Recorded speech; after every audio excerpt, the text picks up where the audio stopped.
At 11:40 on a Tuesday night in Chicago, a 27-year-old cleaner named Bella Kovalchuk was handed a stack of fresh towels and told to bring them up to the penthouse of the Thornbury, and the woman handing them over was shaking. 3 days earlier, Bella had sat in a plastic chair at a hospital and listened to a stranger tell her that her mother's body would stay in that morgue until somebody paid the balance. She had a degree she'd never been allowed to use, a night shift badge, and a mother she couldn't bury. So when Deborah grabbed her arm and said, "Do you know whose room that is nobody in this city says the name Draycott out loud? They write it down and burn the paper." Bella took the towels anyway. Lucas Draycott was 37 years old, and he ran everything that moved through the port of Chicago that nobody was supposed to see moving. He didn't shout, he didn't threaten, he never had to. People who disappointed Lucas Draycott didn't get hurt, they just quietly stopped existing in their own lives. Lost the license, lost the lease, lost the name. Half the men in that city crossed the street when his car pulled up, and the other half were already working for him and didn't know it yet. And that night, it was the anniversary of the fire he had survived as a child, the night he had lost the only family he had ever known. He was sitting alone in the dark with half a bottle of Macallan gone, looking at a woman in a cleaner's uniform the way a man looks at a patch of ground he's deciding whether to dig. "Why are you shaking?" he asked her. "I'm not, sir, you are, and I know exactly why you're really here." And then he was drunk enough and cruel enough to say the ugliest thing he'd ever said to another human being. "Name your price." Now, here's the thing nobody in that room understood yet. Bella didn't run. She didn't cry. She stood in that doorway with clean towels in her arms, and she gave him a number that wasn't round, not 50,000, not 100. She gave him a number that was exact down to the last dollar, because that's precisely what it cost to bury the only person on this earth who'd ever loved her. And something in that man's face shifted. Because in his business, liars round up. Liars always round up. She walked out of that hotel at sunrise with the money in her account and a rule ringing in her ears: don't mistake this for anything else. Don't cling, don't come back. And she believed him. She believed it was over. Clean, ugly, finished. It wasn't. Because a few weeks later, something happened to Bella Kovalchuk that no amount of money could fix, no contract could cover, and no man in Chicago, not even the one who owned it, could make quietly stop existing. If you're still with us, go ahead and hit that like button. It helps this channel more than you know. Share it with somebody who loves a story that won't let go. And if you haven't subscribed yet, do it now, so you don't miss where this one lands. Now, let's go back to that penthouse corridor, where a girl with an armful of clean towels is about to knock on the wrong door. He said nothing more after naming his price. He simply set his glass down on the low table and waited, and in that silence, Bella could hear the steady hum of the air conditioner inside the wall, could hear the beating of her own heart, and she understood that if she took even one step back now, her mother would remain in that refrigerated drawer for another week, another month, perhaps forever. He picked up a phone, not an ordinary one, but something thinner and older, and opened a banking application whose interface looked unlike anything she had ever seen. "Which bank?" he asked. "Fifth Third," she said. "Name Bella O. Kovalchuk." He didn't type. He looked at her. "Say it again." She repeated it more slowly. "Fifth Third Bank, Bella O. Kovalchuk." He still didn't type. "Say it one more time." And by the third time, something inside her cracked a little, not from fear, but because she suddenly understood what he was doing. He was waiting for her to stumble, waiting for her to correct a letter, waiting for that moment when someone inventing a story always had to correct themselves. "Fifth Third Bank," she said, her voice flat as stone. "Bella O. Kovalchuk." The O stands for Oksana. That was the temporary name my mother registered for me when she first took me in, before she officially changed it to Bella, because she said I deserved a beautiful name. He typed. 4 seconds. 5. Then he turned the screen toward her, and there it was, that exact amount down to the final dollar, waiting in an unconfirmed transfer order. "Are you sure?" he asked. "Look at me." And she did. She looked directly at a man whose name this entire city didn't dare speak, and she thought, "This is the only way. This is the only way. There isn't another door in my life that will open. And every door I have ever knocked on has been slammed shut in my face." "I'm sure," she said. He pressed confirm. There was no sound at all. No chime, no vibration, only a small line of text changing from gray to green, and just like that, $49,200 left an account whose name she would never know and entered hers. and a woman lying in the Cook County Hospital morgue had just been granted permission to go home. Bella stood there and felt no relief. She felt something else, something it would take her years to name. Something suspended between gratitude and revulsion, and it wasn't directed at him. It was directed at the world that had arranged things, so this had become the most reasonable choice she had. "Sit down," he said. It didn't sound like an order. It sounded almost weary. She sat on the edge of the sofa, her hands still clasped tightly together as though she were still holding a stack of towels that wasn't there. "Don't mistake this for anything else," he said. "I don't like noise. I don't like people who cling. I won't remember your name after today, and you won't mention mine anywhere, to anyone, not even inside your own head." "I don't intend to cling," she said. "I don't intend to trouble you. I just need to bury my mother. That's all." He looked at her for a very long time, long enough that she began to think she had said something wrong, and then he stood, crossed the room, and opened the top drawer of the cabinet beside the bed. Bella didn't follow him with her eyes. She looked down at the floor, at the border of the rug, and counted the threads there because it was the only thing in her life, at that moment, that she could control. And she would remember this room, and the threads of that rug, 7 months later, in a brightly lit examination room at Northwestern Memorial Hospital, when a woman in a white coat would ask her whether she had kept the blister pack of the medicine she had been given. And Bella would say no, and it would be the most expensive answer she had ever given in her life. At 6:41 in the morning, Bella opened her eyes, and the first thing she did wasn't remember where she was. It was count. The front door, the balcony door, the bathroom door, 3 ways out, and she was lying 11 steps from the nearest one, and she knew that number before she even had time to wonder why she knew it. There was nothing on her body except a thin blanket draped loosely over her, and her clothes had been folded neatly on the armchair, more neatly than she had ever folded anything in her life, and that careful precision sent a deeper chill down her spine than if they had been scattered carelessly across the floor. He stood beside the wall of glass that stretched from floor to ceiling, bare from the waist up, his back turned to her as he looked down at Lake Michigan, which had become a vast sheet of gray with no horizon. There was a glass in his hand, not coffee, not water. Whiskey, 1/3 of a glass, and outside it was only just light enough to see the fog. He didn't turn around. "You counted, didn't you?" he said. Bella didn't answer. She pulled the blanket higher and sat up, and she understood at once that he wasn't looking down at the water. He was watching her through his reflection in the glass, and he had been watching that way since before she opened her eyes. "Counted what, sir?" she said. "Doors," he said. "The moment you woke up, you counted how many ways there were out. You did it before you remembered my name." She remained silent, he said. "Every morning. For 25 years, and he said it in the tone people used to speak about the weather, without the slightest trace of self-pity, and that was why it remained with her for years afterward, that number 25, lodged inside her like a pebble, in a shoe she could never find and remove. "I'll leave now," she said. "The money reached your account at 5:03, he said. "You can check before you walk out the door." "I trust you," she said. And for the first time, he stayed silent long enough for her to hear the ice shift inside his glass. "Don't," he said. "That's the most expensive mistake in this city." Bella stood, still clutching the blanket around herself, and walked to the armchair, and she put her uniform back on with a calmness that surprised even her, because she had already passed through this night, had already reached the other side of it, and the worst part wasn't what had happened. It was knowing that she would have to carry it through the rest of her life like a second name. "Is there anything else you want?" he asked, still without turning around. "No, sir. Everyone wants more," he said, taking a sip. "You will too." "You don't know anything about me," she said, and that was the first time he turned around. He looked directly at her, no longer through the glass, and for one brief moment, he didn't look like a man whose name the entire city wrote on paper and then burned. He looked like a man drowning in old ghosts and a bottle of whiskey before 7 in the morning. "No," he said, "I don't."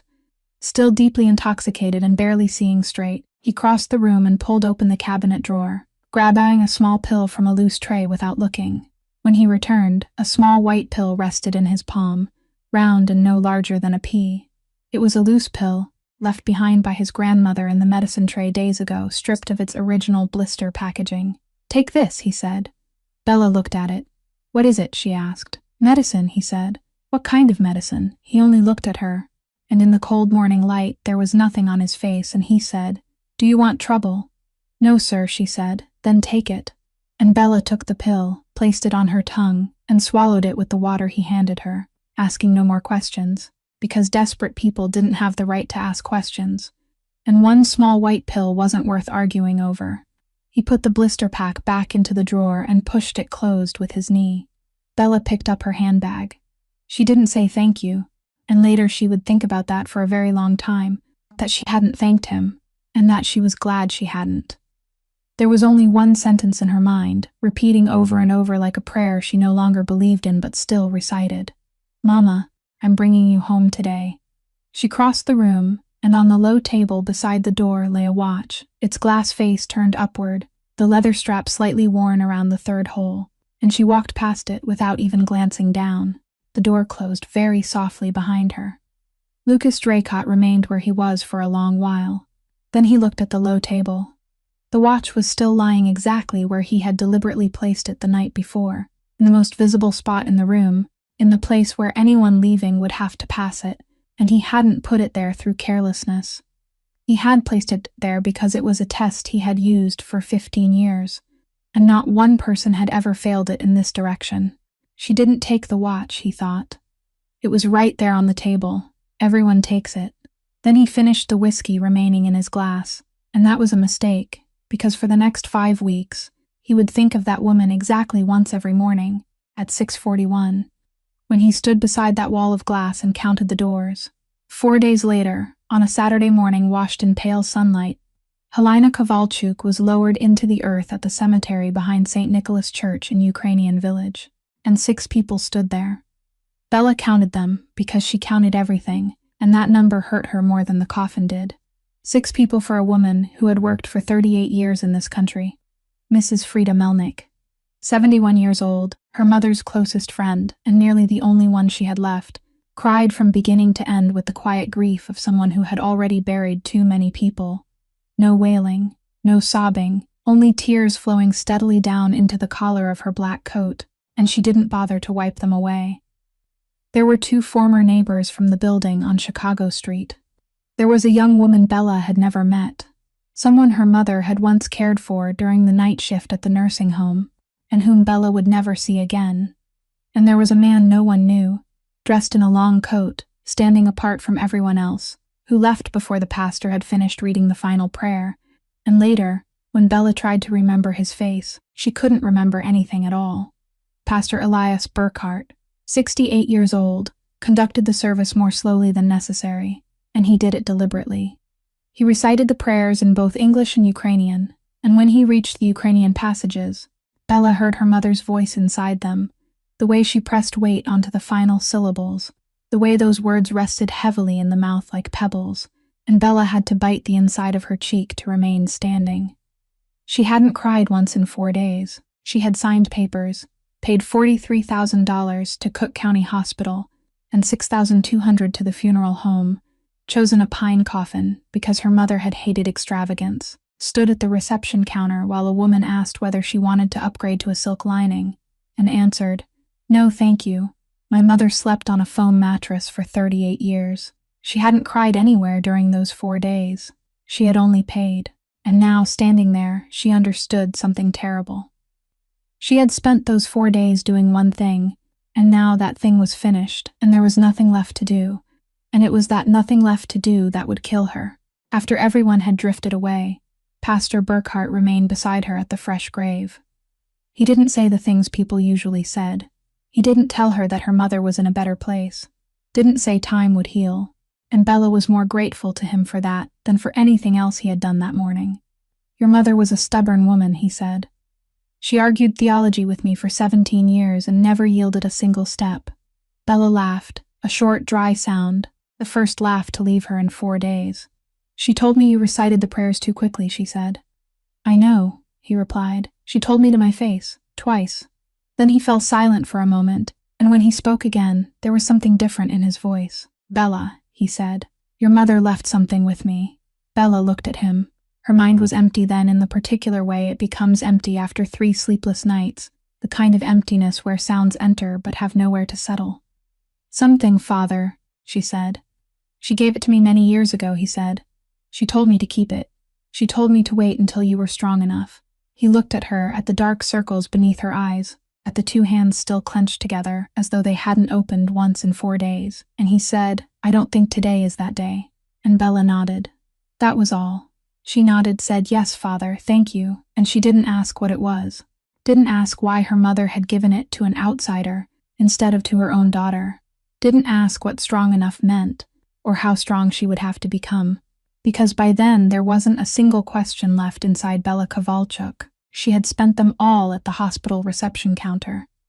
She had used her final question on a white pill in a room on the top floor of the Thornbury Hotel, and the answer she had received had taught her that asking was a luxury she couldn't afford. Pastor Burkhart watched her walk toward the cemetery gate, and he stood there for a very long time, and inside the desk drawer in his office, beneath 2 baptism ledgers, lay a yellowed paper envelope that had remained untouched for 25 years, and it would remain there for nearly another year. 5 weeks later, Bella Kovalchuk received a call at 9 o'clock in the morning from a landline number in the loop, and the woman on the other end asked whether she could come in for an interview on Thursday afternoon. Bella had submitted 142 job applications over 4 years and received 9 calls, so she didn't dare hope. She only asked for the address and wrote it in pencil on the back of an electric bill. The interview lasted 11 minutes. They asked her about accounting standards, about procedures for reviewing suspicious transactions, and she answered everything, answered smoothly, because she had learned those things through scholarships and night shifts, and she had reviewed them alone for 4 years with no one to talk to. They didn't ask what she had been doing during those 4 years. That was the first strange thing, but Bella needed the job too badly to stop over one strange thing. 3 days later, she received the offer letter. Compliance analyst. Entry level, 31st floor, the building on Wacker Street. Starting salary, $78,000 a year. More than everything she had ever earned put together. She read the letter 4 times in her one-room apartment while sitting on the floor, and then she buried her face against her knees and cried for the first time since the funeral, not because she was happy, but because her mother had died exactly 5 weeks before this day, and would never know. On Monday morning, she arrived 40 minutes early. The lobby rose 3 stories high, all stone and glass, and she stood in the middle of it wearing a suit she had bought at a thrift store on Milwaukee Street, feeling like someone borrowing another person's life. The person showing her around was a young man named Benny Faulkner, 29 years old, from the Information Technology Department, who spoke quickly, spoke constantly, and seemed genuinely delighted to have someone new to talk to. He gave her an access card, showed her where the coffee was, explained why the elevators in Section C were always breaking down, and as they walked along the hallway on the 31st floor, he said, "Oh right, there's a mandatory orientation at 2 o'clock this afternoon." "Actually mandatory?" Bella asked. "Actually mandatory," Benny said. "The chief executive officer hardly ever comes in because he travels constantly, but new employees have to attend. No exceptions." Bella nodded, opened her notebook, and asked the most ordinary question an ordinary person could ask on the first day of a new job. "What's the chief executive officer's name?" Benny laughed, the kind of laugh people gave when they thought the other person was joking. "Draycott, of course," he said. "Lucas Draycott. What do you think this building is called?" Bella stopped. Not that her feet stopped moving, but something inside her stopped completely, like a machine unplugged in the middle of running. And for those 2.5 seconds, she couldn't hear anything Benny said, couldn't hear the photocopier, couldn't hear anything at all. Draycott. She had stood in the dark and listened to a man tell her to name her price. She had read her bank account information to him 3 times. Fifth Third Bank, Bella O. Kovalchuk. The O stands for Oksana. That was the name my mother meant to give me before she changed her mind. She had said that. She had stood there and willingly spoken those words aloud. He had made her repeat them 3 times so he would remember. That was the entire point of making someone say something 3 times. "Are you all right?" Benny asked. Bella heard her own voice say, "Yes, I'm fine. I just haven't eaten breakfast." And she heard Benny laugh and say, "No one here does." And she heard herself laugh with him, and she thought, "I have to quit. I have to quit today, right now, before 2 o'clock. Then she thought about $78,000 a year. She thought about 4 years and 142 applications. She thought about how her mother had scrubbed other people's floors, so Bella could earn the degree that had lain in a drawer for 4 years without anyone caring enough to look at it. And she thought, he is the chief executive officer of a corporation with 4,000 employees, and I am a new hire on the 31st floor. He will never see me. He doesn't even know I exist. He told me he wouldn't remember my name after that day. He said it, with his own mouth. Bella drew in a breath and told Benny to keep going. They reached the end of the corridor, where the executive elevators were, and Benny was halfway through a story about the coffee machine when a soft chime sounded, and the steel doors in front of them slid open. Lucas Draycott stood inside. He looked directly at her, and not a single muscle in his face moved. He stepped out of the elevator, walked past her, and said nothing. No nod, no second glance, nothing at all, and that nothing was more frightening than anything he could have done. Benny whispered that he had never stood that close to him before, his voice carrying the excitement of someone who had just seen a wild animal through glass, while Bella stood there with both hands beginning to tremble, and she pushed them into the pockets of her jacket. The 2 o'clock orientation took place without him. During her first 3 weeks, Bella worked 11 hours a day and spoke no more than 5 sentences to anyone. She reviewed transaction reports, cross-checked vendor records, and she worked quickly, cleanly, better than anyone expected from a new hire, and that was precisely her mistake.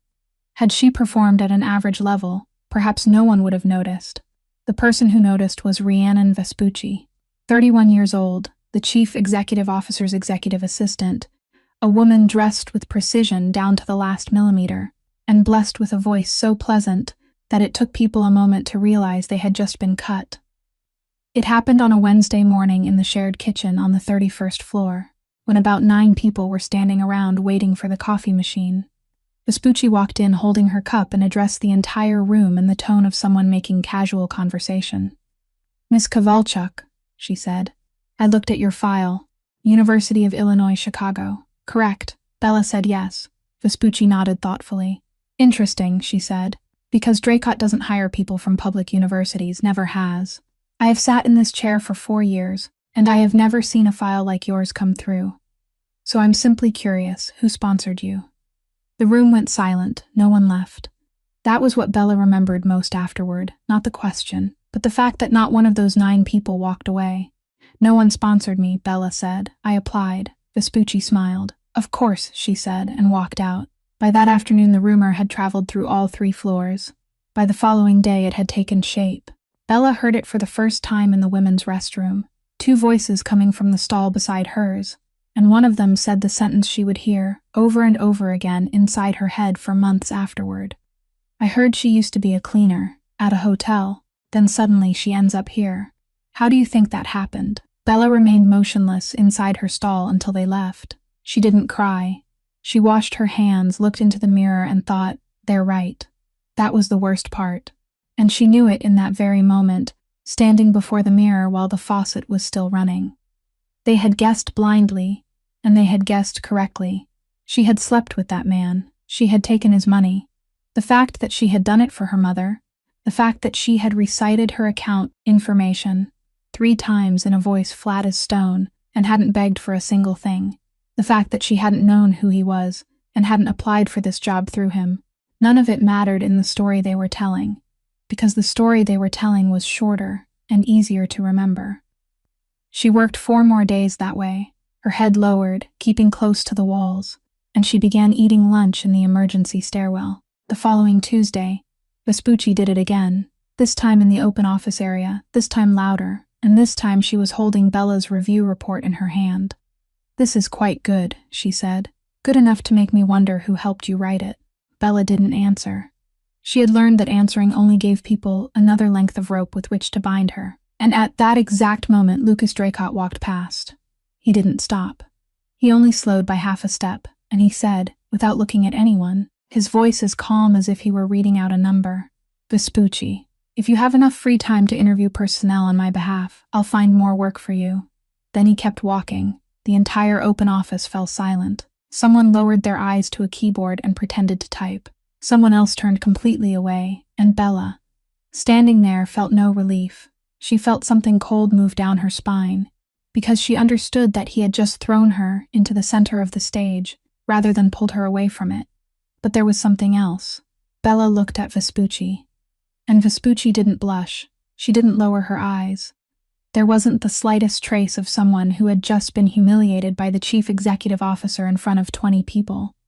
She simply placed the report on the desk, smoothed it flat with one precise motion, and watched his back disappear with the expression of someone taking notes. 2 weeks later, Bella Kovalchuk collapsed onto the floor of the photocopy room on the 31st floor at 10:20 on Thursday morning, and the person who found her was Benny Faulkner, who had been passing by to pick up printer paper. She woke in the ambulance with an oxygen mask over her face and a paramedic asking when she had last eaten, and it took her a long moment to remember. Northwestern Memorial Hospital. They started her on intravenous fluids, drew blood, and told her to remain still. Bella lay there staring at the ceiling and calculating. One sick day during her 5th week on the job, Vespucci would have something to talk about for an entire month. She was trying to decide how she would explain it when there was a knock at the door, and a woman in a white coat stepped inside. 34 years old, her hair tied neatly back, carrying a thin file. "Hello, I'm Dr. Quinn Abernathy," she said. "Obstetrics and gynecology." Bella looked at her without understanding. "I think there's been a mistake," she said. "I only fainted." "There's no mistake," Dr. Abernathy said, pulling a chair closer and sitting at eye level instead of standing over her. "Miss Kovalchuk, your blood test results are back. You're pregnant. About 7 weeks." Bella heard every word clearly, and not one of them went in. "That's impossible," she said. Dr. Abernathy said nothing. "That's impossible," Bella repeated, and her voice began to break in the middle. "He gave me a pill. That same night. He gave me a pill, and I took it." "Do you still have the blister pack?" Dr. Abernathy asked. "No. Did you see it? The name on the package, any markings on the pill, anything at all?" Bella closed her eyes and tried to remember, and what she remembered was a palm, a small white pill, and a rug whose threads she had been counting. "White," she said. "Round. Small. No bigger than a pea." Dr. Abernathy was silent for a moment. "Miss Kovalchuk," she said, her voice unchanged, "there are a great many things in this world that are white, round, and small." "He told me it was medicine," Bella said. Dr. Abernathy nodded slowly. "Vitamins are medicine too," she said. Bella sat perfectly still. She didn't cry. She only sat there watching the intravenous fluid drip, thinking about the drawer beside the bed, about the way he had pushed it closed with his knee, about the absolute indifference in that movement. And she understood something that turned her cold. That man hadn't lied to her at all. He had truly believed it was birth control. He had told her not to cling, not to come back, and he had believed he had purchased that night outright and sealed it shut. If she went to him now with this news, there would be only one explanation in his mind, and that explanation already had a name, and the entire building had been repeating it for 2 weeks in the women's restroom. "I want to terminate the pregnancy," Bella said. Dr. Abernathy didn't react. She only opened the file and said, "All right, I'm going to tell you what you need to know. In Illinois, this is legal. There is no mandatory waiting period and no one's consent is required except yours. At 7 weeks, you have 2 options, medication or a procedure, and I will explain both." Then she did exactly that, slowly and thoroughly, including the parts Bella didn't want to hear. She talked about risks, talked about percentages, said that most cases involved no complications, but complications still existed, and Bella had the right to know the numbers. She didn't say a single word about morality. She didn't ask who the father was. She didn't ask why. And it was that absence of questions that nearly made Bella collapse, because for the first time in 7 weeks, someone in that room was treating her like an adult who had the right to decide what happened to her own life. "Would you like to go home and think about it?" Dr. Abernathy asked. "No," Bella said. "Would you like to speak with a counselor? Completely free of charge, and it doesn't have to be today." "No," Bella said. "All right," Dr. Abernathy said, writing in the file. "The earliest appointment is this Sunday at 2 o'clock in the afternoon. You will need to pay in advance and arrive 30 minutes early." "Sunday," Bella said. 2 o'clock. On her way out in the 4th-floor corridor, she stopped beside a plastic chair and had to sit down because her legs refused to carry her any farther. And she remained there for a very long time, thinking, "Mama, I just buried you. I only just buried you." Bella was still sitting on that plastic chair with both hands covering her face when she heard a bag fall to the floor about 33 feet away, followed immediately by a woman saying, "Damn it," in the irritated voice of someone angry with her own body, rather than with anyone else. Bella looked up. An elderly woman was gripping the handrail along the wall, wearing pearls and a dark blue wool coat, her silver hair arranged with great care, and she was slowly sinking toward the floor in the manner of someone who knew she was about to fall and was trying to do it with dignity. Two people walked past. Both quickened their steps. Bella rose, wiped her face with the back of her hand, and went over. She caught the woman by the elbow, helped her onto the chair, and the old woman immediately said, "I'm fine, I'm perfectly fine. I simply stood up too quickly." Bella looked at the color of her lips, watched the way she was breathing, and said, "Mom, may I see your medication?" "I have no reason to show you my medication," the old woman said. "I know," Bella said, and remained sitting quietly beside her. The old woman studied her for 3 seconds, then gave an extremely theatrical sigh and pushed her handbag toward her.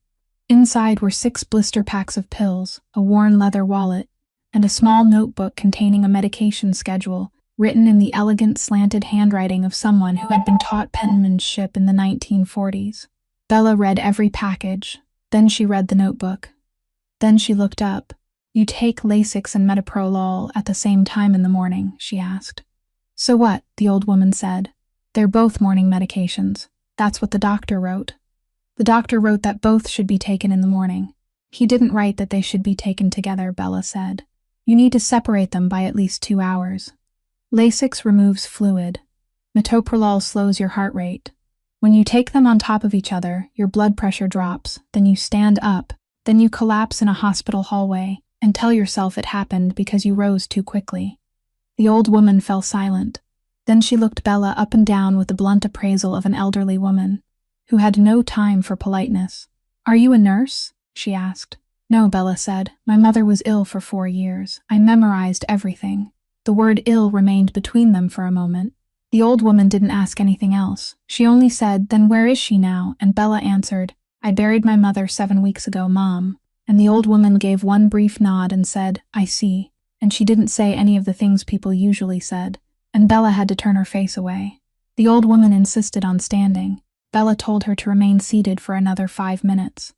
The old woman told Bella not to order her around, because she had been standing up by herself for 84 years. Then she rose, and as she did, she swayed and struck Bella's shoulder, and Bella, who hadn't eaten since the previous evening, who was 7 weeks pregnant, stumbled backward 2 steps and had to brace one hand against the wall. It happened in 2 seconds, but the old woman saw it. Her eyes widened and she said, "Good heavens, I've just knocked over a young woman." "Mom, that isn't what happened," Bella said. "I've just knocked over a young woman in the middle of a hospital," the old woman said, growing louder with every word, and people began turning to look. "I'm only tired," Bella said. "I haven't eaten breakfast." "You're as white as paper," the old woman said. "You nearly fainted. I've caused an accident." "There was no accident, Mom." "Young lady," the old woman said, straightening herself, and in that moment she seemed far taller than her small body. "In my family, people take responsibility. They don't walk away and pretend nothing happened. I struck you, you nearly fell, and I'm not going to stand here arguing with you about it." Bella was about to speak again when the old woman pulled out her phone, a flip phone, and began dialing with her index finger slowly, one button at a time. "Doreen," she said into the phone, "call the car." "No, I'm fine. I'm fine. I'm taking someone home." "Mom," Bella said, "I have somewhere I need to be." "Where?" the old woman asked. Bella opened her mouth and nothing came out. She couldn't say, "I have an appointment on Sunday at 2 o'clock. She couldn't say, "I've just learned that I'm 7 weeks pregnant by a man who paid me money." She stood there, 27 years old, in the 4th floor corridor, and there wasn't a single lie left inside her. "You see," the old woman said, her voice suddenly much gentler, "you have nowhere to be. Come along." Then she linked her arm through Bella's, not to lean on her, but to hold her there, and she said, "My name is Constance." Bella fell asleep in the car. She hadn't meant to, but the back seat was warm, and she hadn't slept more than 4 hours a night in 7 weeks. And when she opened her eyes, the car was traveling along a road lined with old oak trees, with the city nowhere in sight. "Lake Forest," the driver said when she asked. 30 miles north. The house appeared beyond a bend in the road, and Bella looked at it and thought, This isn't a house, this is something people build to prove a point. A woman of about 60 named Doreen came out to meet them, already holding a thin blanket, and spoke to Constance in the voice of someone who had been arguing with her for 20 years and had never won once. They settled Bella onto the living room sofa. They gave her a cup of tea and a plate of something hot, and Bella ate every bite, ashamed of how quickly she finished it. Constance sat across from her, watching, and said nothing for 15 full minutes, because that was how she made other people speak. But Bella said nothing. Bella was calculating which bus she would have to take home, how many hours the journey would cost her, and how she would explain her sick day to Vespucci tomorrow. Then the door opened. Bella heard the footsteps before she saw the person, and she recognized them immediately, though she had heard them only once in her life, in a corridor on the 31st floor. Lucas Draycott entered the living room, removing his overcoat, and stopped. He looked at her. Then he looked at the old woman. "Grandmother," he said, "why is she here?" "This is the girl I told you about," Constance said. "When did you tell me about her?" "I'm telling you now," Constance said, and took a sip of tea. Bella stood. "I should be going," she said. "Sit down," Constance said. Lucas Draycott said nothing more to his grandmother. He merely stood there, and inside his mind there was a single sentence repeating like a broken clock. "She got into my house in 7 weeks. 7 weeks. Faster than the Federal Bureau of Investigation. He had turned this house into a fortress no one could enter unless he allowed it. He had run background checks on even the man who cut the grass, and a girl he had paid for one drunken night was now sitting on his grandmother's living room sofa, eating a meal Doreen had prepared. "Go and rest," he said. "I'll take her home." Constance studied her grandson for a long moment, then rose and said, "Don't be rude," before walking out, moving more slowly than necessary in precisely the way an 84-year-old woman was entitled to move. The two of them were left alone. Lucas Draycott didn't sit. "How much?" he said. Bella looked up. "Excuse me. How much did my grandmother pay you?" he said, "to perform that little scene at the hospital? Or did you invent it yourself? Because I have to admit, it was good. The part about the medication, the part about my mother being sick for 4 years, very good. People pay screenwriters to produce things worse than that." Bella stood. She hadn't eaten anything for 2 days before today. She had just learned that she was 7 weeks pregnant. She had an appointment on Sunday at 2 o'clock that she hadn't told another living soul about. And she looked directly at that man and said, "You really are an asshole." The room went silent. Lucas Draycott stood perfectly still. Then something very small happened on his face. Not a smile, not quite, but something at the corner of his eyes. Something Bella would have missed had she not been looking straight at him. "That's the first honest thing you've said to me since that night," he said. Bella picked up her bag. "You know nothing about me," she said. "You haven't asked me a single question. You only named a price, then you paid me, then you told me not to cling, and I didn't cling. I didn't apply for that job through you. I didn't know that building belonged to you until my first day at work. And I didn't know that old woman was your grandmother until you walked through that door." He looked at her. "You would say that," he said. "Yes," Bella said. "I would say that, because it's the truth. And I know you won't believe me, and I don't need you to believe me, because I'm leaving now, and you will never have to see my face again." She walked toward the door, and Lucas Draycott, a man who had never needed to do anything to obtain whatever he wanted, stood in the middle of his grandmother's living room, and realized that he didn't want her to leave. Bella didn't make it to the door. Constance was already standing there, leaning against the doorframe, and behind her stood a thin, silver-haired man in a gray suit carrying a briefcase, someone Bella had never met, and who looked as though he had been standing there for quite some time. "This is Nils Brantvedt," Constance said. "My family's attorney for 41 years. She sat down in her armchair, picked up her cup of tea, and spoke to him in the tone people used when ordering a meal.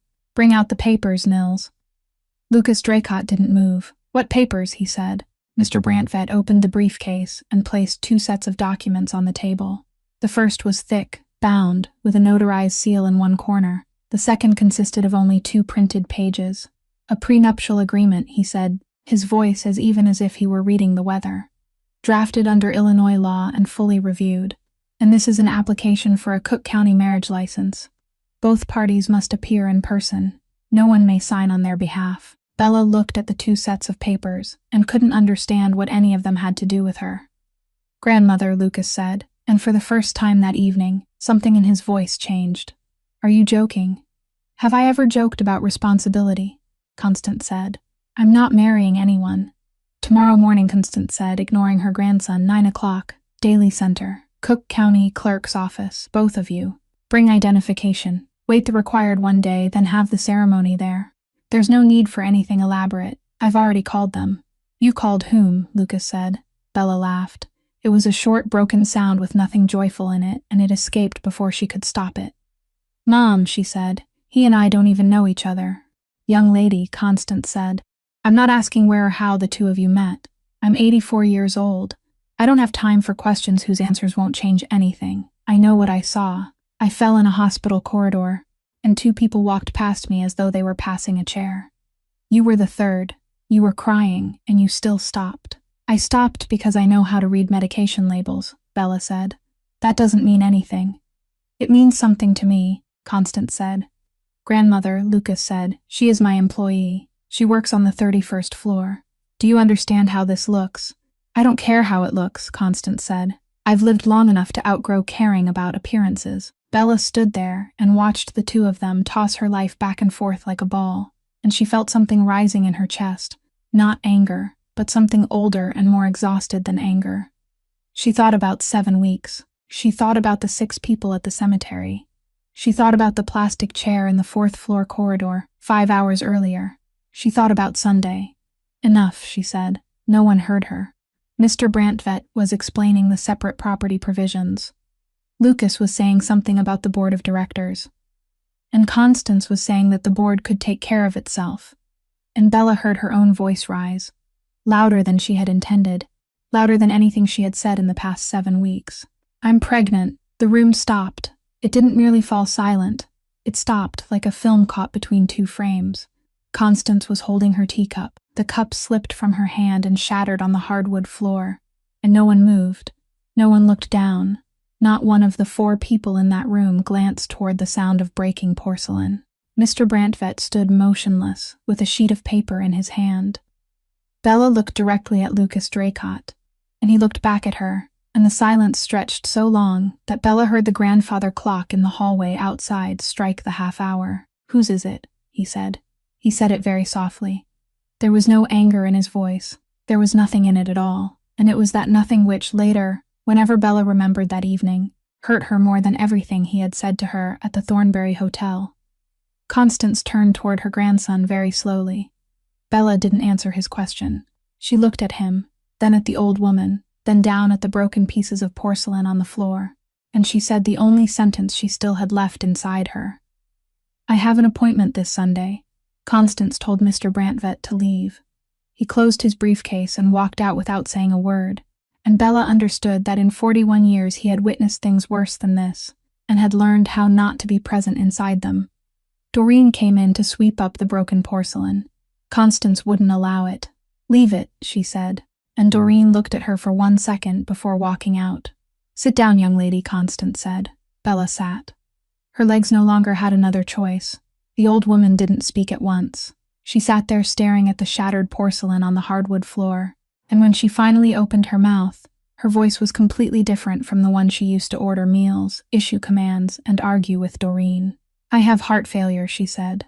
Stage D. If you know medication by heart, then you know what the letter D means. Bella knew. Bella knew very well. It was the final stage. It was the stage after which there was no other stage. The doctor gave me 10 months, Constance said. I didn't bargain. I only asked him once more to be certain, and he repeated the same number, and I thanked him, came home, and told no one. Lucas Draycott stood motionless in the middle of the living room. What did you say? He asked. You heard me, Constance said. Since when? Since March. He said nothing. Bella looked at him and saw something it would take her a very long time to understand. The face of a man who had just had the last thing taken from him and was trying to find somewhere to set it down. Constance turned toward Bella. Young lady, she said, I'm going to tell you something, then I'm going to ask you one question, and I won't ask it twice. I have buried every man in my life. I buried my husband when I was 51. I buried my son in 2001. He was 41 years old. She said the number very slowly. 41. My daughter, who took Lucas in and adopted him as her own when he was a toddler before she herself passed away, left me with a grandson to raise, but my son was my only biological child. I have lived 25 years since that day, she said. And in those 25 years there hasn't been a single morning when I didn't out-calculate how old he would be now if he were still alive. Bella remained silent. The old woman looked at her. You think I'm a foolish old woman trying to force two strangers to marry, she said. And I am, but I'm not foolish about what I'm about to say.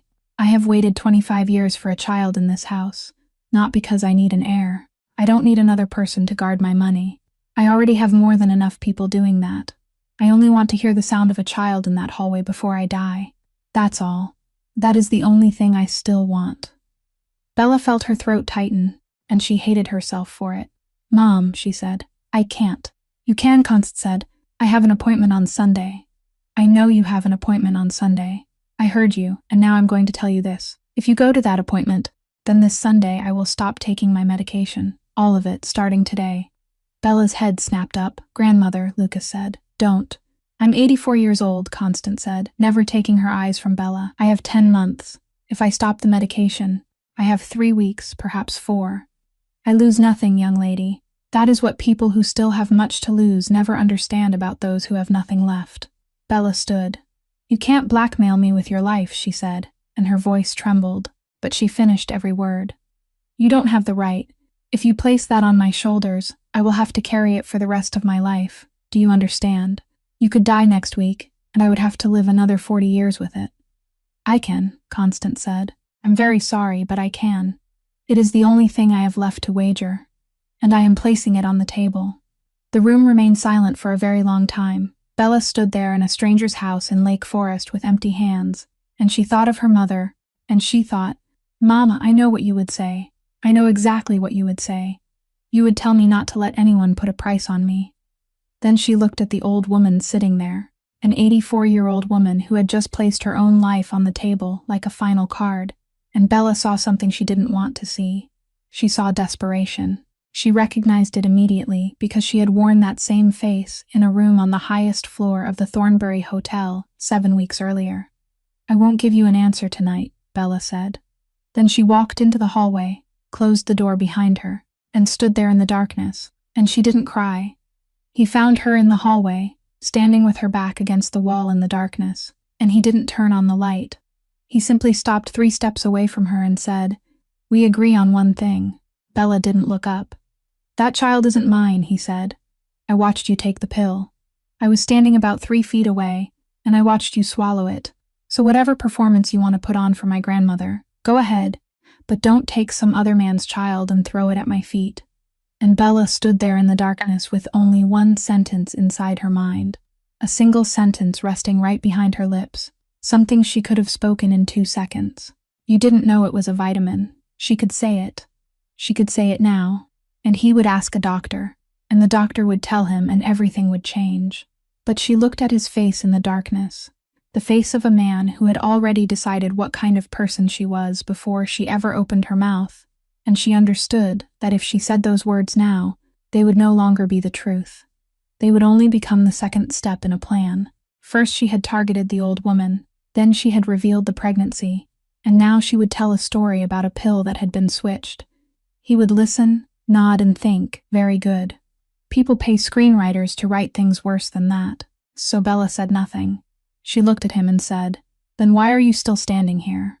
Because my grandmother is going to die, he said. And I have buried enough people this year. Then he told her the terms, and he spoke them the way someone might read from a price list, without pausing, without asking whether she could keep up. 24 months. In public, we are husband and wife. You wear a ring, you accompany me wherever you are required to go. You stand beside me in photographs, and you call my grandmother grandmother. Inside the house there is nothing. No touching, no affection, no questions. You don't ask where I am going. You don't ask whom I am meeting, and you don't ask why people come to the house at 2 o'clock in the morning. You ask nothing. That is the most important condition, and I will say it only once. At the end of 24 months, you leave. Bella heard herself ask, Leave for where? Anywhere you want, he said. $1,800,000 transferred in 4 payments, legal, taxed, documented, and impossible to trace. Along with a clean record, a new driver's license, a new city, your choice. I have people who handle that. He said it as though he were talking about calling a plumber. Bella felt a chill travel down her spine, not because of the promise, but because of how ordinary his voice sounded when he made it. "And the baby," she said. "That is your concern," he said.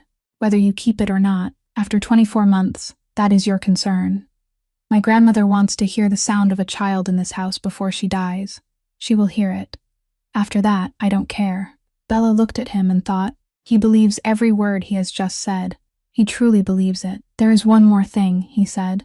He stepped one pace closer and he didn't raise his voice. He lowered it. And that was when Bella understood why the entire city wrote his name on paper and then burned it. "You will be living in my house," he said. "You will hear things you shouldn't hear. You will see people coming and going. And one day, someone will approach you. That person will be kind. That person will tell you that you are a victim, that none of this is your fault, and that you will be protected. That person will wear a suit and carry a badge inside his jacket." He paused. "If you say one word to that person," he said, "I will not kill you. Do you understand? I don't do things like that. I will make you disappear from your own life. Your accounts will be closed for fraud. Your degree will carry a notation. Every landlord will refuse you. You will still breathe, still walk along the streets, and there will not be a single door anywhere in America that will open for you again. You will still be yourself. You simply won't be anyone anymore." The hallway remained silent, and Bella Kovalchuk, 27 years old, stood there thinking that 7 weeks earlier, she had named a price for one night, and now someone was naming a price for 2 years, and neither time had she truly been the one setting it. Bella didn't go to the appointment on Sunday. She sat in her apartment all that afternoon, with the phone in her hand, and she neither called to cancel nor went, and by 3 o'clock the appointment had passed on its own, and that was how the greatest decision of her life was made, not by saying yes, but by remaining still. On Tuesday morning, they went to the Daily Center, 11 minutes. No photographs, no flowers, no one with them except Constance and Mr. Brantvet. 3 days later, Bella went to see her landlord to recover her security deposit, because she was moving out, and because $2,400 was still $2,400 to someone who had survived 4 years by thinking that way. Miles Halloran, 56 years old, sat in the small office behind the laundromat he also owned, and he said he couldn't find any record of it. "No receipt, no money," he said. "You took my receipt," Bella said. "You took it when I signed the lease." "Prove it," he said, leaning back in his chair. Then he looked her up and down and said, "But then again, you're a pretty little thing, you know. There are other ways to settle this. Be nice to me, and I'll return all of it. I might even add a little extra." Bella stood, and the office door opened. Lucas Draycott didn't step inside. He only stood in the doorway with his hands still in the pockets of his coat, looking at Miles Halloran the way someone might look at a stain on the ceiling. "Mr. Halloran," he said, "you have 27 cleaning contracts in this city. 3 office buildings in the Loop, 2 hospitals, and 1 hotel chain." He didn't raise his voice. He didn't even cross the threshold. "By tomorrow morning you will have 0 contracts," he said. Halloran laughed, a short, uncertain sound. "You can't do that," he said. "I'm not doing anything," Lucas said. "I'm only making phone calls. 4 of them. Then other people will do the rest on their own, and they will do it faster than you think, because everyone is waiting for an excuse to change contractors." Then he turned away and delivered the final sentence without looking back. "That is the most frightening thing about me, Miles. I have never had to do anything." 6 days later, Bella received a transfer of $2,400 accompanied by a handwritten apology. She didn't read the apology. In the building on Wacker Street, news of the marriage spread within 4 hours, and with it came a woman Bella had never met, Portia Ashdown Locke. 33 years old, daughter of the man who had poured $90 million into the corporation, and the woman who, for the past 4 years, had called herself Lucas Draycott's fiancée at every gathering from the Gold Coast to Winnetka, though he had never once confirmed it. She arrived on Thursday afternoon. She didn't scream. She walked directly into the open office area on the 31st floor, stopped in front of Bella's desk, and spoke loudly, very calmly and very clearly. "Would you show me your wrist?" Bella didn't understand. Portia pointed to the watch on Bella's wrist, a Patek Philippe that Constance had given her 2 days earlier, telling her that if she was entering that house, she wouldn't enter it empty-handed. "That belongs to him," Portia said. "I know that watch. I saw it on his wrist in Aspen in 2022. It is a limited edition. There are only 3 in this entire city. She turned toward the room. We have a thief on the 31st floor, she said. Bella said nothing. She had already learned. Portia seized her wrist, and at that exact moment, Lucas Draycott stepped out of the elevator. He didn't ask what was happening. He looked at Portia's hand gripping Bella's wrist, then looked at Portia and said, "Have I ever reported a missing watch?" Portia released her. "No," she said, "but..." "Then you are telling 20 people in this room that I don't know where my own belongings are," he said. The entire floor fell silent. Portia stood there, and for the first time in 4 years she didn't know where to place her hands. Lucas took Bella's wrist, turned the watch until it sat straight, and he did it slowly, in front of everyone. "This is yours," he said. "My grandmother gave it to you. It belongs to you." Then he released her wrist and said, "And the next time someone touches you, don't call me. Break their hand yourself. Then call me to clean it up." He walked into his office, the door closed, and in the open office area on the 31st floor, 20 people lowered their eyes to their keyboards and pretended to type, while Rhiannon Vespucci, standing at the far end of the room with a file in her hand, didn't look down. She only stared at that door for a very long time, and she didn't blink once. Portia Ashdown Locke came looking for Bella 2 weeks later, not in the open office area, but inside the women's restroom on the 31st floor, where there were no cameras. She wasn't angry. That was what made it frightening. She stood beside the sink, touched up her lipstick, and spoke to the mirror. "I don't hate you," she said. "I want you to understand that. At your age, dreaming is perfectly normal. Everyone goes through that phase." Bella washed her hands and didn't answer. "But I'm very good at reading contracts," Portia said. "That is what I do. I have been reading contracts since I was 22, and I have never missed a single clause. My father poured $90 million into the building you are standing in." $90 million, Miss Kovalchuk. Do you know what that means? It means I am not going anywhere. You have a ring, you have a watch, you have the old woman. I have the balance sheet. Then she closed her lipstick and smiled at herself in the mirror. 2 years passed very quickly, she said. Then she walked out. Bella remained there and felt her blood turn cold because Portia had named the exact number. 2 years. No one knew that number. No one except Bella, Lucas, Constance, and Mr. Brantvet. By the 16th week, Bella began to feel better. The nausea had passed, and she could eat again. And she had begun resting a hand over her stomach in the evenings without realizing she was doing it. And she hated herself for that, because she had promised herself she wouldn't become attached, that this was a contract and she would leave after 24 months, and that she wouldn't carry anything inside her that could hurt her. She had lost that battle sometime around the 13th week, and she knew it. At 9 o'clock on Tuesday night, Bella was the only person left on the 31st floor. The desk phone rang. Vespucci's voice was perfectly calm. "Miss Kovalchuk, I need the port transaction records for the 3rd quarter of 2019. Paper copies. There are no digital files. They are in B3. Bella looked at the clock. "Right now. The federal auditors need them by 9 o'clock tomorrow morning," Vespucci said. "If Mr. Draycott is delayed because of you, you can explain it to him yourself." B3 was the 3rd basement level. Bella had never been down there. The elevator only went as far as B2, and from there she had to walk along a windowless concrete corridor nearly 200 feet long, where motion-sensitive lights came on section by section as she passed and went dark behind her, and she would remember very clearly the sound of her shoes echoing against the low ceiling. At the end of the corridor stood a steel door with a small sign reading 39 degrees Fahrenheit. Cold Server Archive. Her access card opened it. That was the first thing that felt strange later, when she had time to think back. The access card of an entry-level compliance analyst shouldn't have opened that door. Inside, it was so cold that her breath turned to mist immediately. Metal shelving rose to the ceiling, filled with document boxes, and the cooling system produced a deep, continuous hum. She found the 3rd quarter of 2019 on the 4th shelf. She pulled out 3 boxes. Then the door closed. There was no slam. That was the worst part. It simply slid shut, very softly, followed by a small beep, and the indicator light on the frame changed from green to red. Upstairs in the server room, the remote override command had just finished processing, locking the door from the outside. The moment the sensors registered her entry, Bella set the boxes down and went to the door. There was no handle on the inside, only a card reader. She swiped her card. Red light. She swiped again. Red light.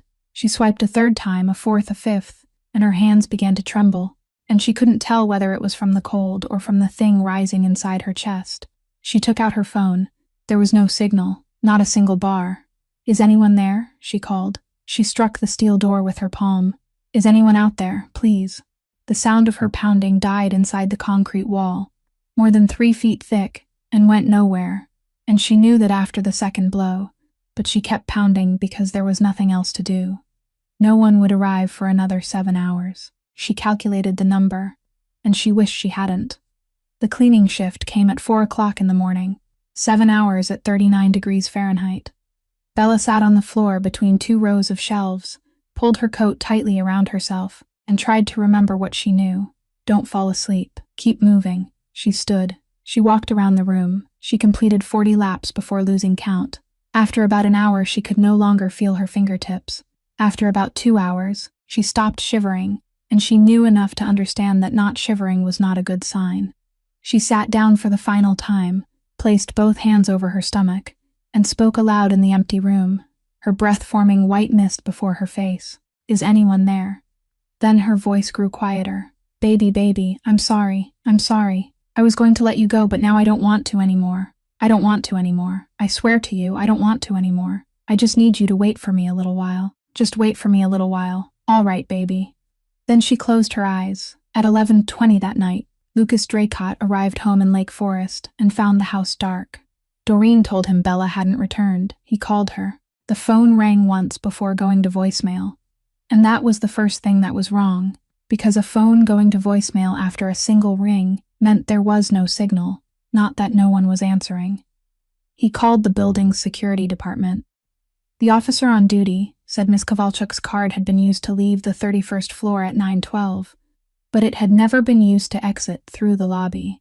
That meant she was still inside the building. She had been there for 3 hours. Lucas Draycott said nothing more. He went back to the car. On the way into the city, he called the head of security and gave him one instruction. "Check every use of her access card during the past 4 hours and read them to me in order." The man read them aloud. 31st floor at 9:12, B2 at 9:15, B3 cold storage room door 9:18, then silence, and after that Lucas asked. The man said, "There is nothing after that, sir." At 11:44, Lucas Draycott stepped out of the elevator on B2 and walked down that concrete corridor, nearly 200 feet long, while the motion-sensitive lights came on section by section ahead of him. And he moved very quickly, but he didn't run, because he hadn't run in 25 years. The door was locked. The indicator was red. The head of security hurried behind him, breathing hard, saying that if the magnetic lock had failed, they would have to wait for a technician, that they needed a code, that they had to call the company that installed it. And Lucas Draycott didn't hear a single word. He had stood before a door that wouldn't open once before in his life. He had been 12 years old. He had been sitting in the back seat, and the door had jammed, and he had beaten against that window until his hands no longer looked like hands. And in the front seat there had been 2 people he couldn't save. And for the next 25 years, he had made himself one promise, that no one would ever again be left inside a sealed box while he stood on the other side. "Fire extinguisher," he said. "Give me the fire extinguisher." They handed it to him. "The hinges," he said. "Strike the hinges." At 11:52, the steel door on B3 tore free from the top of its frame, and Lucas Draycott stepped into a room at 39 degrees Fahrenheit. She was sitting between 2 rows of shelves, her back resting against the leg of a metal rack, her head tilted to one side, and she wasn't shivering. He knew immediately what that meant. He dropped to his knees. He didn't call her name. He only slid one arm beneath her back and the other beneath her knees, then lifted her, and she was so light that it made him angry in a way he had no name for. "Don't close your eyes," he said. Her eyes were already drifting shut. "Look at me," he said. There was no response, and then Lucas Draycott, who had never raised his voice at anyone in his life because he had never needed to, shouted in that concrete corridor, and his voice struck the walls and came back from 3 directions. "Look at me. You are not dying in my building." Her eyes opened to a narrow slit. She looked at him without recognizing him and said something so softly that he had to bend close to hear it, and what she said was, "Baby." That was all. "Baby." Then she slipped away again. He carried her the entire length of that nearly 200-foot corridor, through the elevator ride, and he didn't put her down when the ambulance arrived. He climbed inside with her, and there, among the people in reflective uniforms cutting the sleeves from her clothes, he sat motionless and watched the thermometer they placed in her ear. 93.6 degrees Fahrenheit. They reached Northwestern Memorial Hospital at 12:21. Dr. Quinn Abernathy arrived 15 minutes later. Moderate hypothermia.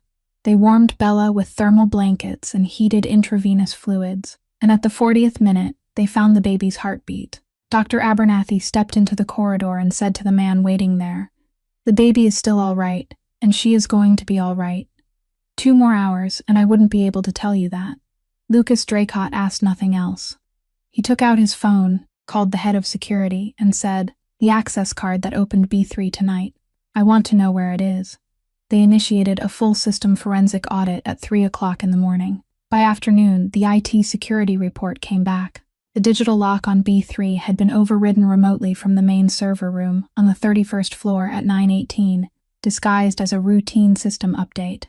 The override panel in the server room, which required physical access, was dusted for prints. There were 2 sets of prints on the lock's manual lever. One belonged to the technician on duty. The other belonged to Rhiannon Vespucci. Rhiannon Vespucci was summoned to the 32nd floor office at 7 o'clock on Friday evening. She arrived exactly on time.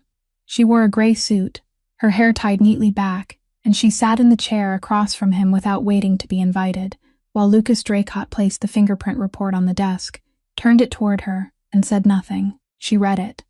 She read slowly, through the entire page, including the notes at the bottom.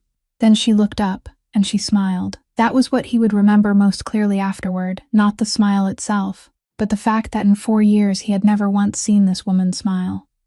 "What are you going to do to me?" she asked. Her voice was ordinary. "Are you going to make me disappear from my own life?" "That's the line you like to use, isn't it?" "I like that line very much. It sounds exactly like you." Lucas Draycott didn't move. "Go ahead," Vespucci said. Then she lifted one hand and unfastened the second button of her blouse. It wasn't a seductive gesture. She did it the way someone might open the lid of a box. Inside, secured to the lining of her blouse with medical tape, was a small, flat black device, no larger than a credit card. "Agent Winslow is listening, Mr. Draycott," she said. "Good evening." The room fell silent. He didn't stand. He didn't reach for the phone. He only sat there while the past 4 years rearranged themselves inside his mind from the beginning. Every meeting she had attended, every file that had passed through her hands, every time she had asked to stay late. "How long?" he asked. 2 years and 7 months, Vespucci said. "They caught me for tax fraud, $400,000. I had 2 choices, 30 months in federal prison or the chair outside your office. I chose the chair. Don't take it personally. You aren't that special. Everyone chooses the chair." "You locked her in there," Lucas said. Vespucci didn't deny it. That was what Lucas Draycott would remember for the rest of his life. She didn't deny a single word. "We have 19 months of recordings of you," she said. "Do you know what we have in them? Nothing. You never speak. You never threaten anyone. You never give anyone an order. You sit in a room and other people understand on their own. There isn't a single sentence we can take into court. Agent Winslow told me the only way was to make you angry. People tell the truth when they are angry."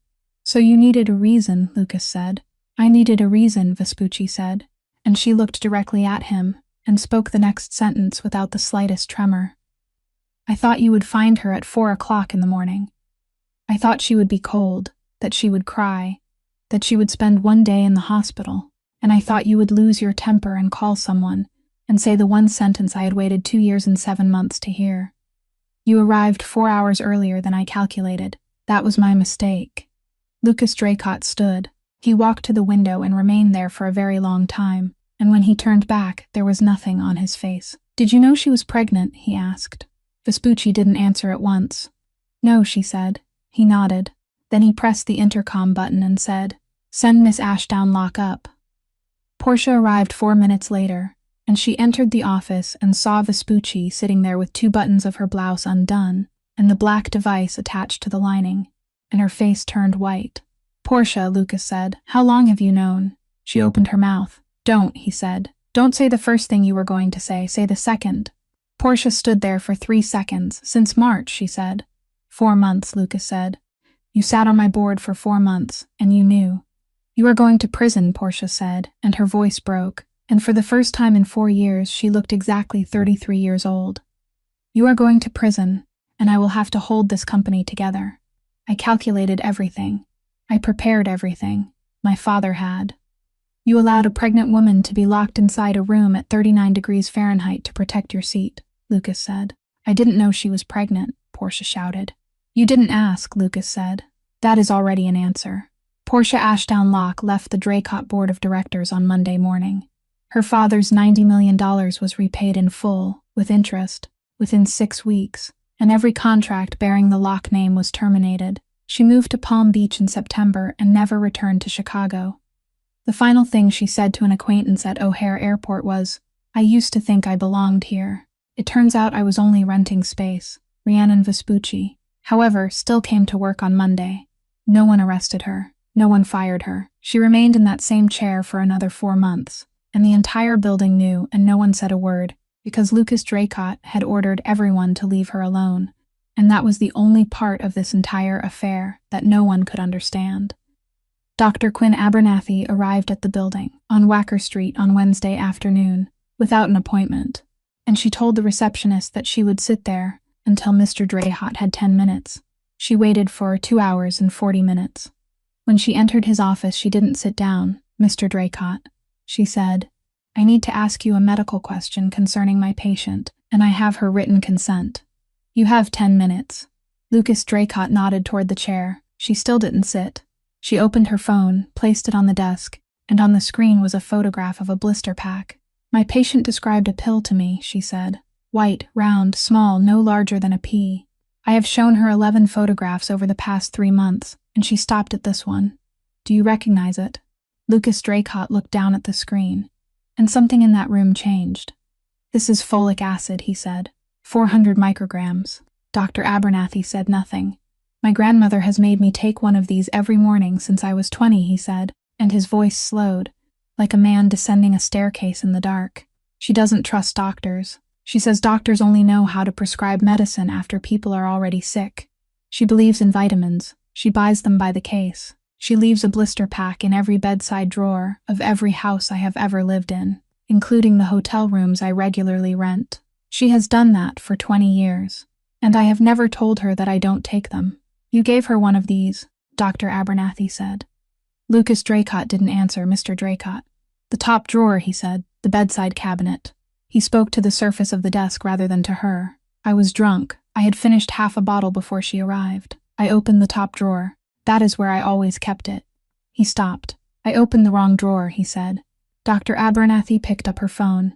Then, sir, she said, and there wasn't the slightest trace of satisfaction in her voice. That child is yours. She walked out. The door closed, and Lucas Draycott remained sitting in that room until darkness had completely fallen, and he didn't turn on the light. 4 days later, the results of the prenatal paternity test arrived. A laboratory in Naperville, no name attached, payment routed through 3 intermediaries. The results mailed to a post office box for which only he had the key. Probability of paternity, 99.9%. He read the number 3 times. Then he turned to the second page of the attached ultrasound report, the page Dr. Abernathy had included because she knew he would need it, and there was a line of notes he had to read twice before he understood. Twins. 2 fetuses. 1 boy and 1 girl. 18 weeks. Lucas Draycott sat in his car in the underground parking garage and didn't start the engine for 40 minutes. He thought about that night at the Thornbury Hotel, and about the sentence he had spoken to her while she was still standing in the doorway with a stack of towels in her arms. I know exactly what you really came here for. He thought about how he had told her not to cling. He thought about his grandmother's living room, about how he had stood there and asked how much my grandmother paid you. He thought about the dark hallway, and how he had said, "Don't bring some other man's child and throw it at my feet," and he thought about how she had stood there in the darkness, and hadn't answered him with a single word. She had known. He understood that while sitting in that car, and it made it difficult for him to breathe. She had known since the day at the hospital. She had known for the past 4 months, and she had sat across from him at dinner, accompanied him to 3 social events, worn the ring he gave her, and never said a word, because she knew that if she spoke, it would only sound like the next step in a plan. I called her a gold digger, he thought. I made her sign a contract requiring her to leave after 24 months. I wrote, in black ink on white paper, the clause that forced my own children to leave my house, and I read it aloud to her like a price list, and she listened to every word. He didn't go home that night. He drove to Lake Forest close to 1 o'clock in the morning, stood in the second-floor hallway outside her bedroom door, and remained there for about 3 minutes. Then he went downstairs. He didn't knock. He didn't wake her. He sat in the living room until morning with the report in his hands, and he didn't say a single word to her for the next 9 days. On the 10th day, he placed the report on the dining table in front of her. Bella looked at it and didn't need to open it.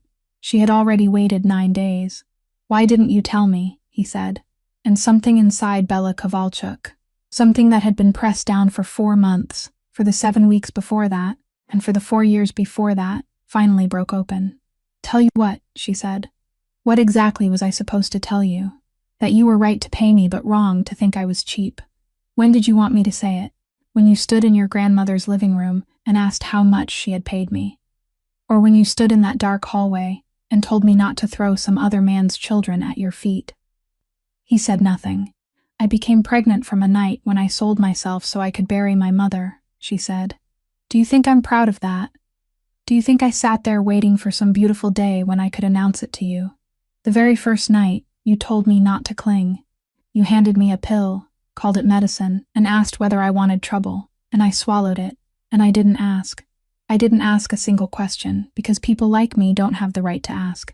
Then when I became pregnant, you were certain the children weren't yours. You were so certain that you wrote it into the contract. 24 months, then leave. $1,800,000. A clean record, a new city, your choice. Do you know what voice you used when you read that to me? The voice you used to read an elevator price list. Bella, he said. I was going to leave, she said, and her voice broke, but she didn't stop. I had calculated everything. At the end of 24 months, I was going to take my 2 children and go as far away from this city as I could, and I would never trouble your life for another second. I had even chosen the name I would use. Who gave you permission? He said. Bella stopped. What? Who gave you permission to take my children away? He said. He said it very softly. Bella stood there and couldn't find any air in the room. I thought you were like everyone else, he said. My whole life, I have only met people who came near me with a plan. I was 12 years old when lawyers came to me and said they only wanted to help. So when you walked into that room, I knew immediately what kind of person you were. I knew before you even opened your mouth, and I was wrong. I was wrong from the very first second, and it took me 4 months to understand because I am a fool. But you never had a plan. You only had a bill for $49,200. He looked at her. Liars don't remember the uneven numbers, he said. I knew that the very first night, and I still chose to believe the easier thing. He stood. I accept responsibility, he said. Not because of my grandmother, not because of the Dracot name, because they are my children and you are my wife. On paper, Bella said. Then we tear up the paper, he said, and Bella Kovalchuk stood there, 27 years old and 18 weeks pregnant, in the dining room of a house in Lake Forest, that she still couldn't bring herself to call home, and she couldn't say anything, because in all her life, no one had ever offered to tear up a piece of paper for her.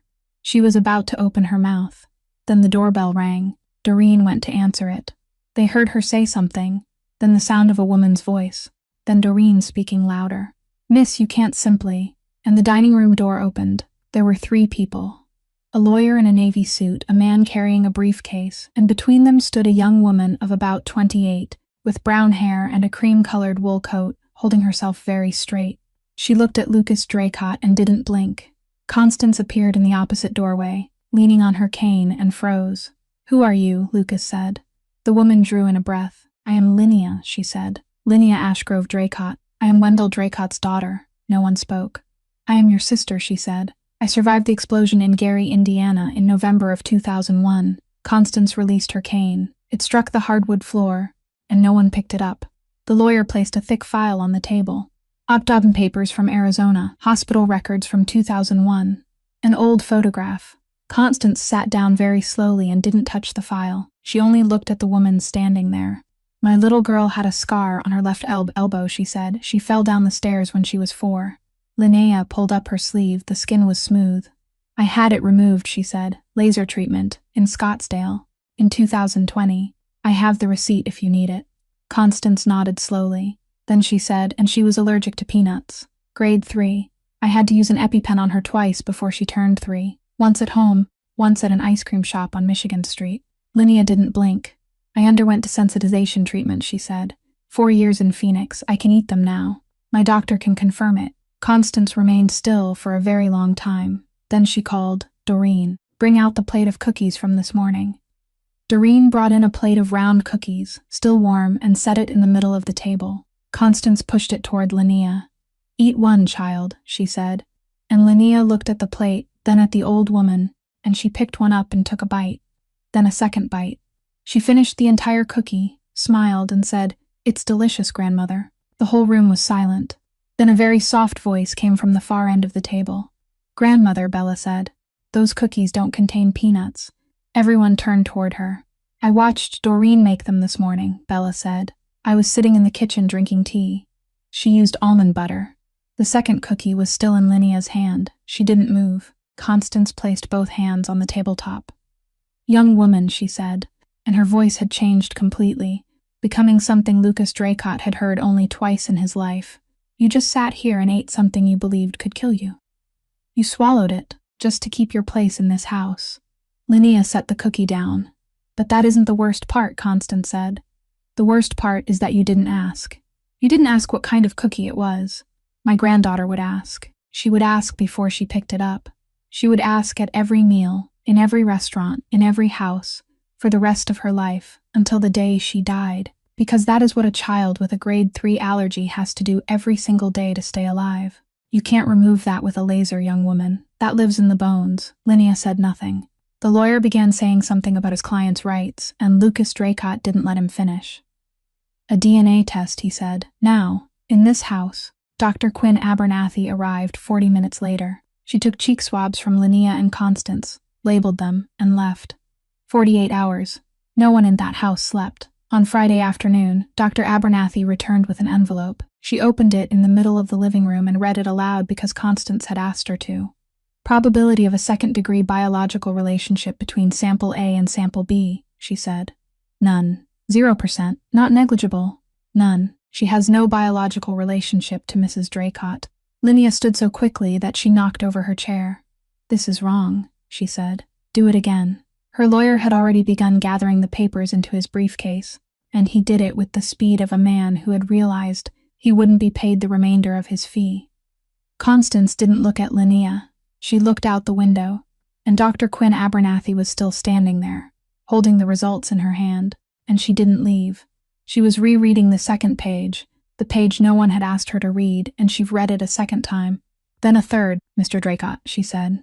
No one heard her, Mr. Draycott. She said again, louder, and there was something in her voice that made the entire room turn toward her. What is it? Lucas asked. Dr. Abernathy looked down at the page. The laboratory ran a crossmatch, she said. Under the long-standing, active search authorization and DNA database request that Mrs. Draycott signed years ago with our hospital group, we are flagged to cross-reference any matching lineage. I submitted the request as part of that protocol. She paused. There is another sample in the system that shows a second-degree biological match with Constance Draycott, indicating a grandmother and grandchild relationship, she said. Constance turned her head very slowly. Which sample? She asked. Dr. Quinn Abernathy looked up, and she didn't look at the old woman. She looked toward the far end of the table, where a 27-year-old woman sat with both hands resting on her stomach. The sample I collected last week, she said, for the prenatal test. Pastor Elias Burkhart came to Lake Forest on Tuesday morning, carrying a yellowed paper envelope, and he placed it on the table and said, She gave this to me 25 years ago and told me to wait until you were strong enough, and I believe today is that day.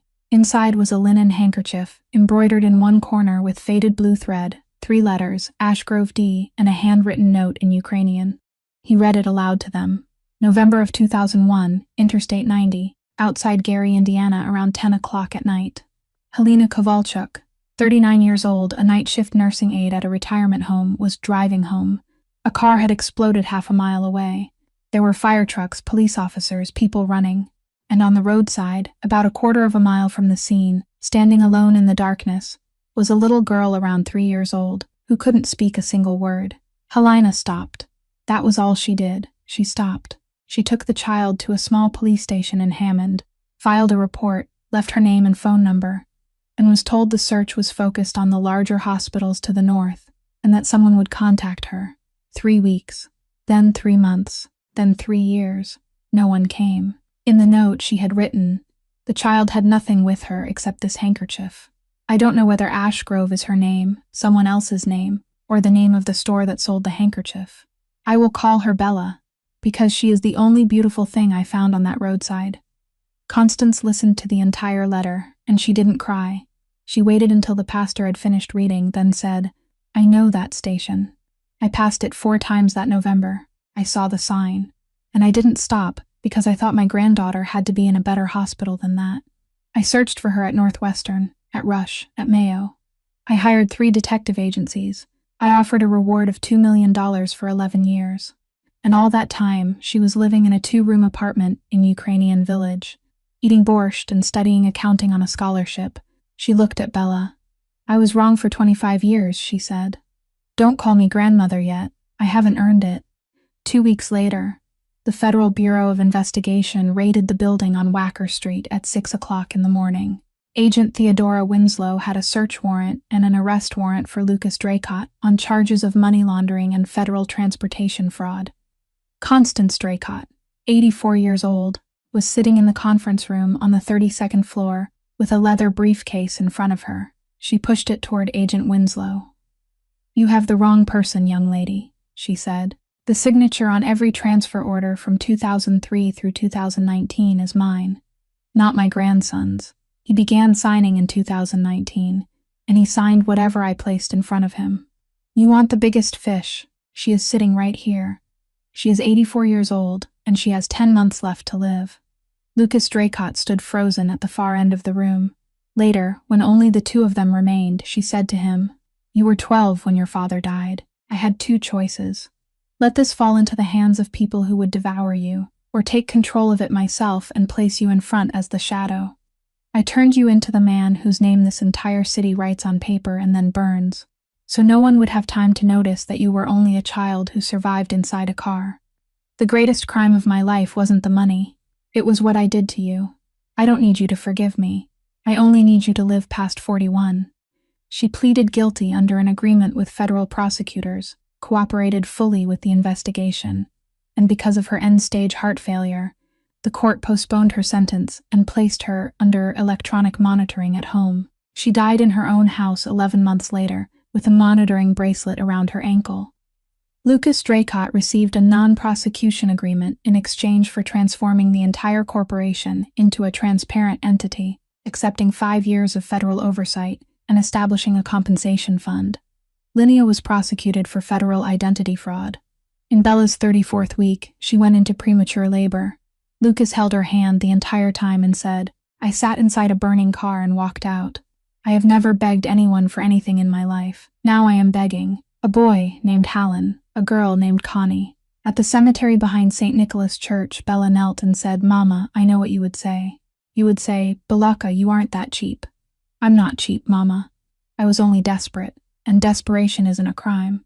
Lucas knelt beside her and said, Mom, I am the man who humiliated your daughter with money on the worst night of her life. I am not asking you to forgive me. I am only promising one thing. No one will ever put a price on her again, not even me.